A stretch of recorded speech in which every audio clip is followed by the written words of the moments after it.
ইউনুসের কাছে, উনি পিপি এবং জেলা স্বেচ্ছাসেবক দলের আহ্বায়ক। সংস্কার, জাতীয় ঐক্য, নাগরিক ভাবনা শীর্ষক কক্সবাজারে আয়োজিত নাগরিক সংলাপে আলোচকরা সংবিধান, নির্বাচন পদ্ধতি, রাজনৈতিক দল, শিক্ষা, পুলিশ বিভাগ সহ রাষ্ট্রের গুরুত্বপূর্ণ পদে সংস্কারকে তাদের বক্তব্যে বেশি গুরুত্ব দিয়েছেন। রোববার কক্সবাজার সিভিল সোসাইটির উদ্যোগে আয়োজিত নাগরিক সংলাপে অংশ নেওয়া উপস্থিত বক্তারা বলেন, দলীয় প্রধানের কাছে নির্বাহী ক্ষমতা থাকার কারণে ফ্যাসিজমের চর্চা বেশি হয়েছে। ডিগ্রি অর্জন করে, গ্রাজুয়েশন কমপ্লিট করে তারা দেশের গুরুত্বপূর্ণ জায়গায় গিয়ে তারা দুর্নীতি করবে না, সেটার কোনো বিশ্বাস নাই এবং সেটার কোনো নিশ্চয়তা নাই। তারা যদি একজন পুলিশ সদস্য, আমি যদি একজন পুলিশ সদস্য হই, আমাকে ঘুষ দিতে হয় 10 লক্ষ টাকা, 15 লক্ষ টাকা। এই সিস্টেমটা ওপেন সিক্রেট, এটা সবাই জানে। যে আন্দোলনের মধ্যে দেখা গেল একটা আইনের আওতা যেটা আনা হয়েছিল, সেটা হচ্ছে যে কোনো পুলিশ ফোর্স যদি কোনো ব্যক্তিকে বিনা কারণে যদি গুলি করে মেরেও ফেলে, বর্তমান আইন স্টাইলে বর্তমান আছে, কিন্তু সেটা তার বিরুদ্ধে স্যাংশন ছাড়া কোনো মামলা করা যাবে না।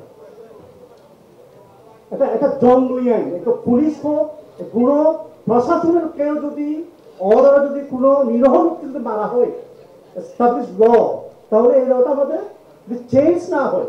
5ই অগাস্টের পরে আমাদের তেমন কোনো সংস্কার বলতে গেলে আমরা বিচার বিভাগ এবং নির্বাহী বিভাগকে অবশ্যই ঢালাওভাবে আমাদেরকে সাজাইতে হবে, নতুন করে সাজাইতে হবে।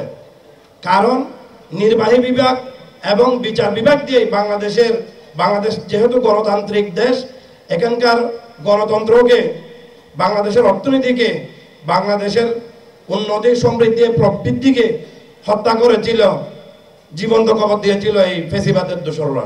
সুবিধাবাদী, আজকেও সুবিধাবাদী। আমাদের সংস্কারটা কোথায় করা প্রয়োজন? যেখানে আমাদের সংস্কারী, যারা সংস্কার চাই তারাই দোষর। আমি যখন বলি তুমি কে আমি কে, তখন আমাদের একটি পরিচয় ছিল রাজাকার।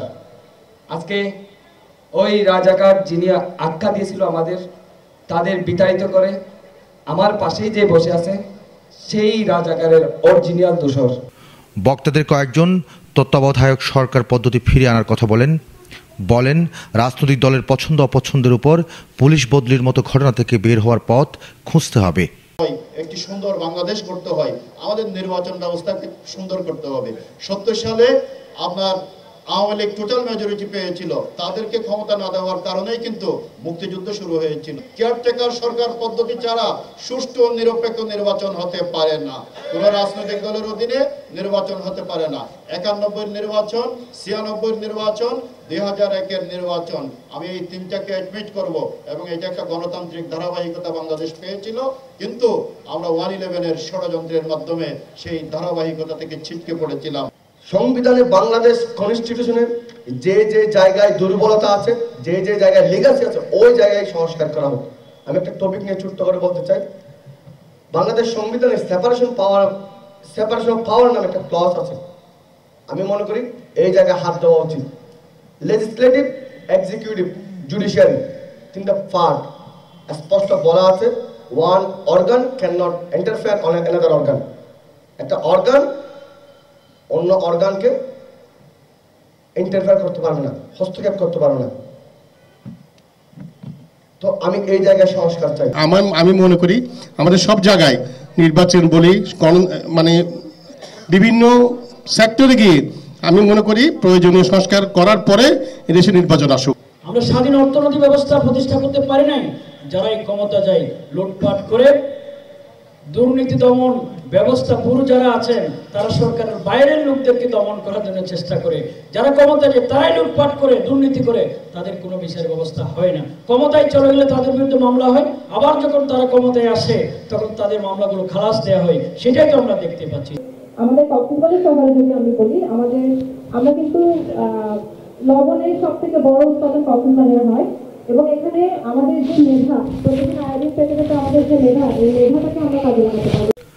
নাগরিক সংলাপে বৈষম্য বিরোধী ছাত্র আন্দোলন, জাতীয় নাগরিক কমিটি, বিএনপি, জামায়াত ইসলামী, এবি পার্টি, ইসলামী আন্দোলন সহ সুশীল সমাজের প্রতিনিধিরা উপস্থিত ছিলেন। আমার পাশেই যে বসে আছে সেই রাজাকারের অরিজিনাল দূষণ।